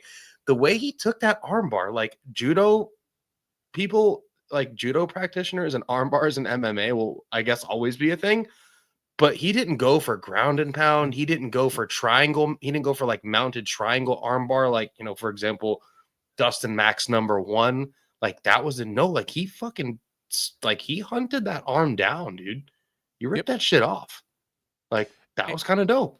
He's like less than 6 feet tall. Yeah, he is at middleweight. He has a surprisingly deep skill set for a guy that calls himself the Hulk, and kind of a grappling skill set as well. Yeah, exactly. Yeah, like not just striking. Like he's got incredible power, but like he's a better grappler than, and he's got like weird weird ugly takedowns, but like they usually work. Clearly he's strong as shit. Oh, good grief, yes. It's kind of impressive. He's like if Deron Wynn was good and not fat. In a lot of moments, it reminds me of like a male Jessica Andrade. He's shorter than all of his opponents, but it doesn't matter because he's so much stronger, more explosive than them. And while he has a certain amount of technique, the horsepower is what really makes him scary. Yeah. And like that, the way he hunted down that armbar, was very technical, but like having the power to hold a dude that's like 6 inches taller than you on the ground, like he damn near ripped McVeigh's arm off. Yeah, I'm actually pleasantly surprised by the dude. Like, you know, he knocked out Hobocop too. Like that's a good ass win. Like he's beat good dudes. Like he's doing good shit. Dude. Torres Finney will show you. If Torres Finney gets above 500 in the UFC with more than 5 fights, I will do a shoey on the recap. If he gets a performance bonus in a fight, but I'll do it with my office chair at its lowest possible setting to like simulate like Torres Finney host. Yeah. Jesus Christ. Speaking of short, Carly Giudice is not, at least for her division. Nicole Cagliari is.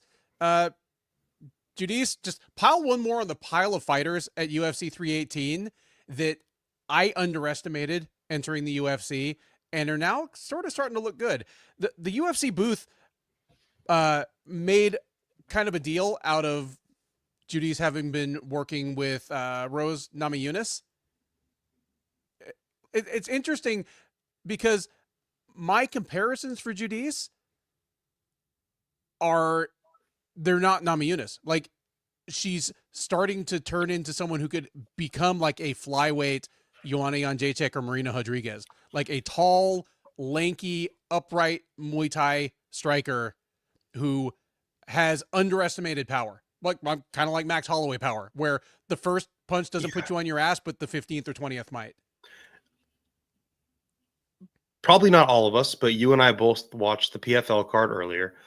And we both watched Dakota Ditcheva kind of underperform against Inaba, who was like a human punching bag in that fight. And Giudice kind of just like did what Ditcheva should have done an hour or two earlier.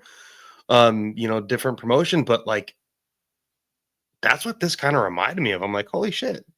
This was like a Dakota Ditcheva ass fight.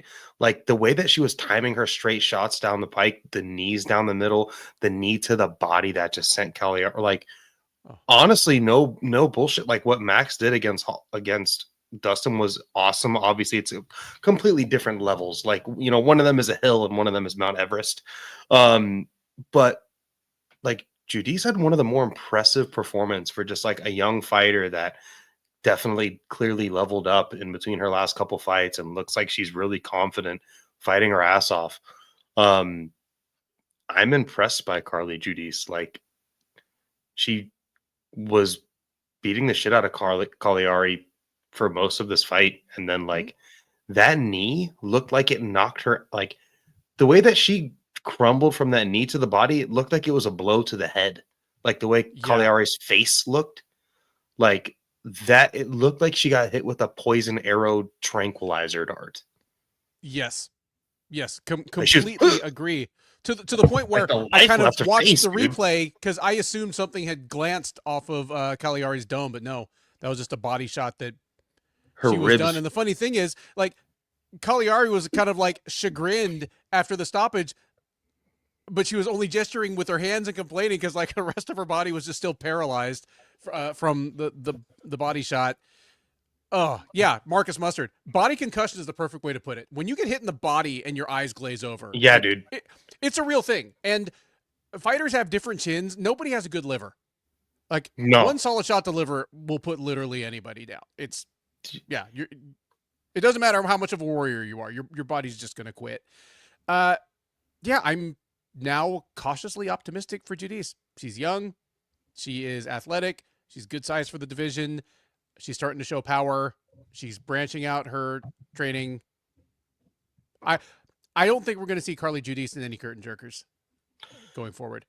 No, like the next time the UFC goes to Louisiana this time next year, she's like second from the top of the prelims at worst. Any southern state they go to, shove her on the card. She's going to do something fun. And even in her losses, like, they weren't bad, but to me, she looks like she's improving, like from her Contender Series bout till now. Yeah. Mm-hmm. Yeah. And she's young. She has 6 pro fights, man. Like, dude, that's a good ass. Like, if you just showed someone her, and how many pro fights does this girl have? 6? Like, that was not a 6 pro fight performance. Yeah, I completely agree. So there you have it. All 13 fights from UFC 318, top to bottom. We've recapped them all. Let's get to the fun stuff and then let these people go home. We were already an hour and 40 minutes into this. Let's have the cut list. For those unfamiliar, the UFC has about 610 fighters on roster. Contender Series is coming around. You know that they're going to be probably 10 episodes, and they're probably going to sign 5 fighters per episode. So 50 have got to go to make room for them. Someone's got to go. It's a circle of life. Do you have anybody that you would cut, Devin Tejada? I do. I have multiple. I'm glad, because some of these people have got to go. I have, let's see. They got to go, dude. I have 1, 2, 3. I've got 3, and I could be talked into more. How many do you have? I've got 3 as well. Let's see if it's the same 3. Mine, Cagliari. number 1. Nicole Cagliari is actually not one of the ones. So, wow. I mean, she's now 0-2 in the UFC because, you know what? I'd actually give her one more fight. I mean, they signed her to 4 fight deals. I'd give her one more. So I'm sorry. I'm saving her. I don't know why, but I'm saving her. Saved her. Okay. And I think I have more than 3 now. I'm cutting Lucas Dresky. He's 1-6 in the UFC now. That is bad. And he's this terrible tweener where all the heavyweights are bigger than he is, but he doesn't seem inclined to cut to light heavyweight, and there's no indication he would do better there. Are you cutting Lucas Dresky? Yeah, he's got to go. See you all later. Right. I am letting go of Robert Valentine. I just said that I would give Nicole Cagliari a third fight in the UFC. Robert Valentin just had his third fight in the UFC. He got blasted in 70 seconds. He's 0-3 in the UFC. He's not been more than remotely competitive in any of them. Are you saving him? No. He can go. I'm cutting Francisco Prado. He's only like 23, 24 years old. But at this point, I mean, he's, what, 2-4 in the UFC? Let me make sure I have this right. No, he's 1-4 in the UFC. He's 0-2 since moving up to welterweight. While, I mean, he looks... It's hard to reconcile myself with the fact that he's just not very good right now. Because he is jacked. I mean, he looks like he should be a good fighter. In fact, he kind of looks like a... oh, man. Who's the kickboxing lightweight from Nebraska? The guy with, like, the blocky head. Drew Dober. Yes, he looks kind of like a South American Drew Dober. But he's not. Like, at 155 or 170, he just doesn't have the skills yet. I'd cut him loose. He can win some fights and come back. Do you agree or disagree? They can let him go. Yeah. Contender Series is going to be rolling up again really soon. You can go back down to Samurai Fight House and fight on those, like, interlocking foam rubber kindergarten mats. Daycare mats. Yeah, daycare mats and come back in a year or two. Do you have any other people on your cut list? I might be inclined to agree with you. You know, does anyone in this chat, including you, want to watch Marcin Prachnio really continue to fight? No, and he's 4-7 in the UFC now. I'm fine with letting him go. Yeah, he can go. I know we're kind of starving for light heavyweights in this day and age, but again, the Contender Series is firing right back up, and he's currently in a lawsuit with the UFC.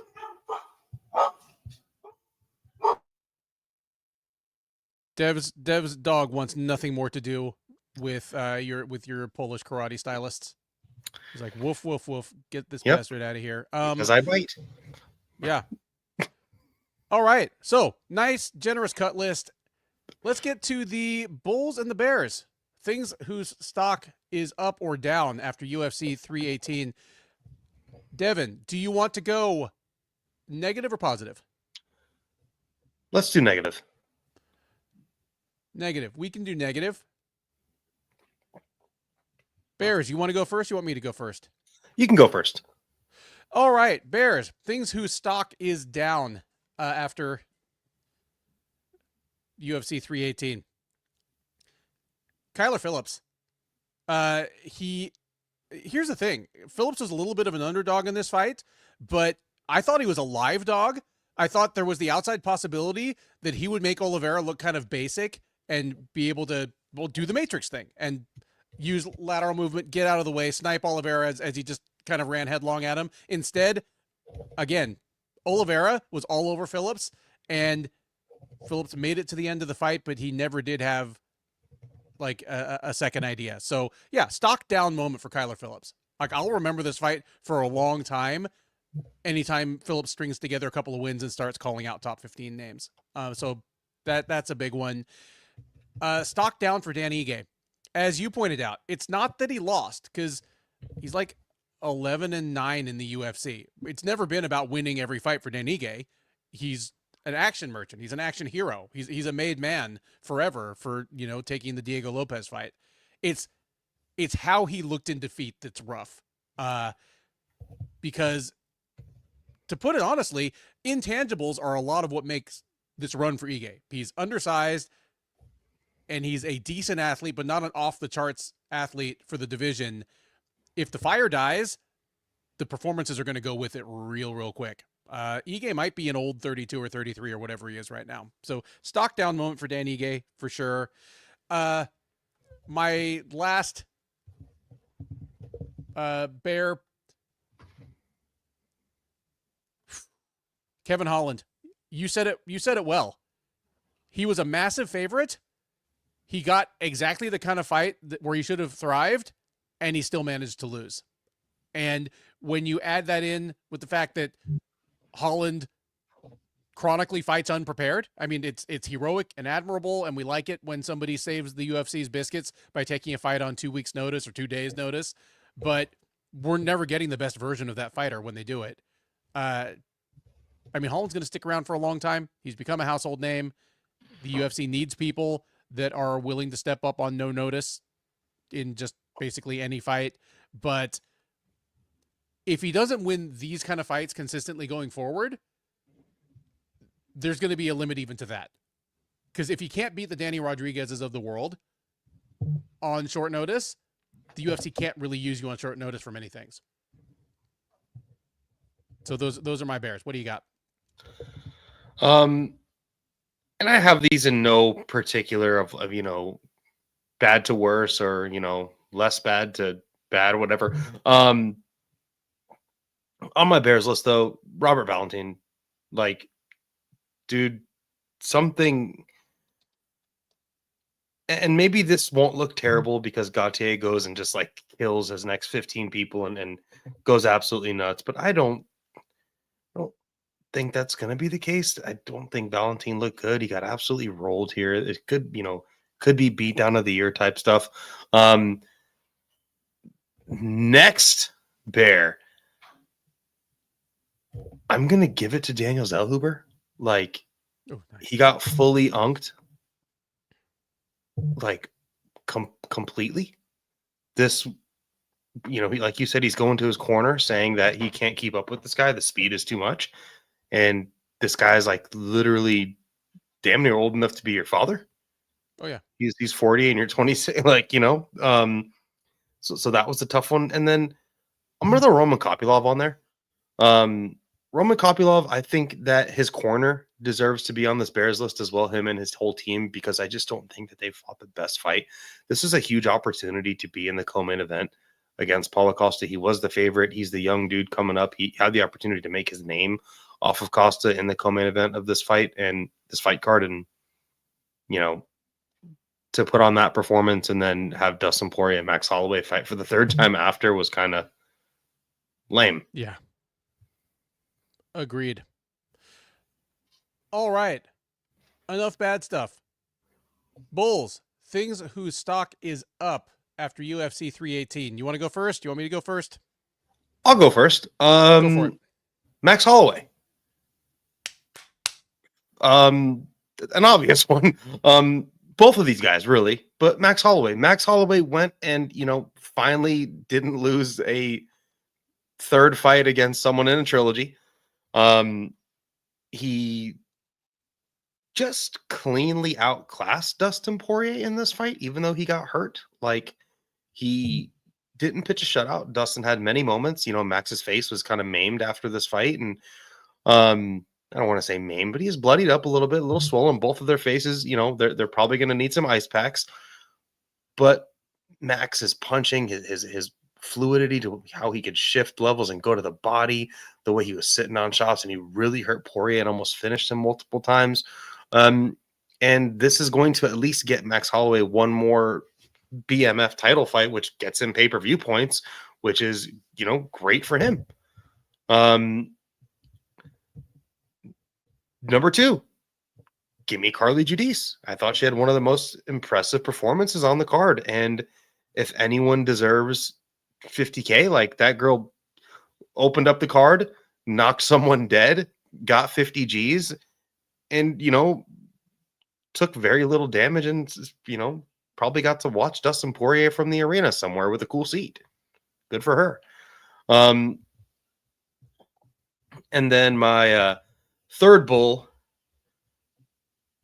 I'm going to give it to D-Rod because this is a fight that he was not supposed to win. He was a big underdog, and he went out here and just like had a brawl with Kevin Holland, and from the gates of hell came back and held on enough to win this fight. That was pretty cool. Agreed. I agree with all of yours, so I might not pile 3 more on top, but definitely throw in Michael Johnson in there. Yeah, like, totally. The guy joined the UFC from season 12 of The Ultimate Fighter. Like, the other people that competed on that season, most of them are so long out of the sport that it's funny.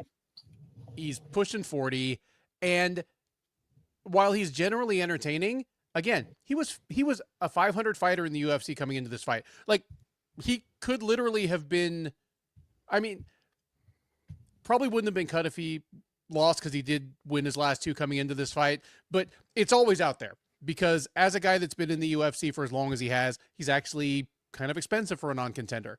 He has now won 3 straight fights for the first time in literally a decade. And all he needed to do was be Michael Johnson until it was time to not be Michael Johnson anymore. Good stuff from the Menace. He turned over a new leaf. I don't believe that, but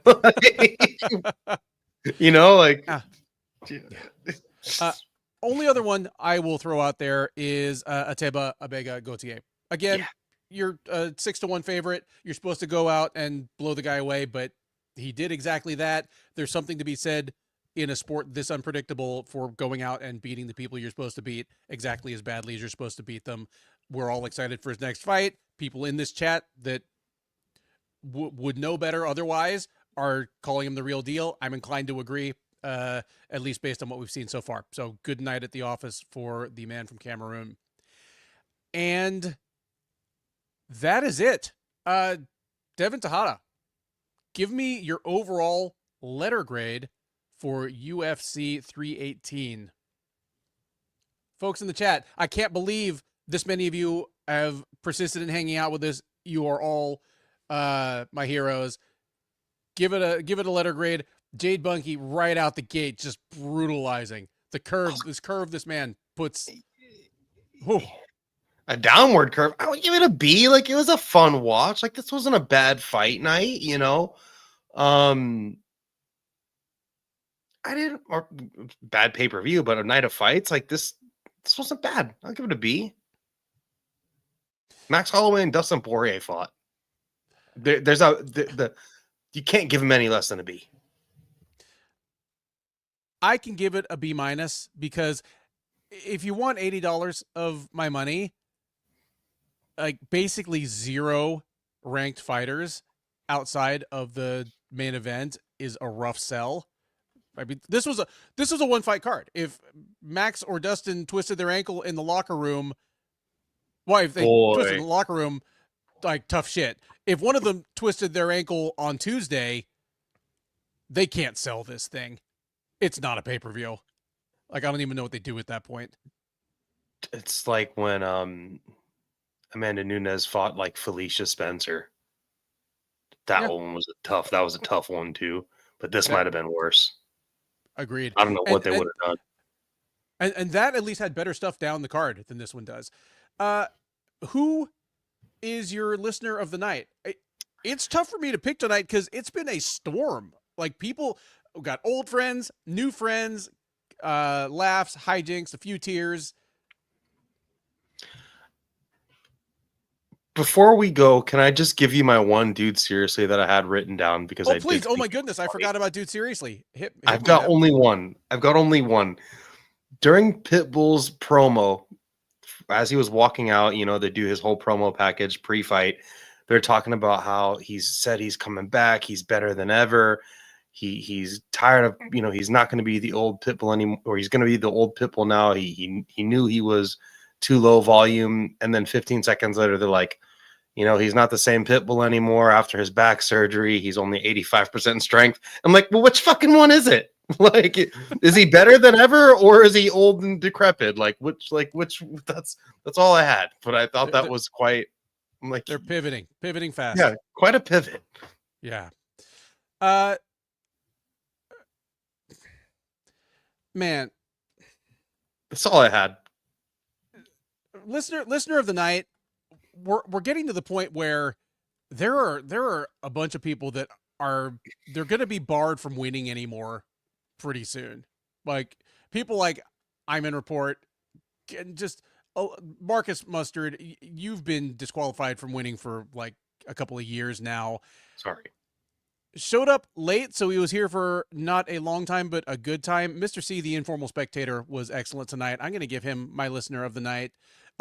If you are wondering why you didn't win, it's probably because you've won too many times already and you're not allowed. Yeah, shout out to everyone that listened. You know, a bunch of people that I haven't seen in here before, like Matthew Rosser. I don't think I've seen him. Jordan Lane. I don't think I've seen him either. Maybe I have, and I'm blind. Portia Baines is always here. I'm in report. Jade Bunky, like all the OGs. Yeah. Shout out to all you guys. Thank you. Lil Wayne, we're going to see our first ever instance of lean showing up as a performance enhancing substance in the UFC. I'm here for it. If you're here for UFC Abu Dhabi, which is next week, the preview should be up Sunday night, early Monday morning. We will have guest previewer Dane Fox on that with me as Keith continues to be unavailable because of the mean streets of Rhode Island. But if you're watching right now, whether it is Saturday night, early Sunday morning, or on replay sometime later, thanks for joining us. This is one of my favorite parts of the job, interacting directly with you guys, talking about some hot, fresh fights that just happened. Hope you enjoyed it as well, and we will see you soon. Thank you.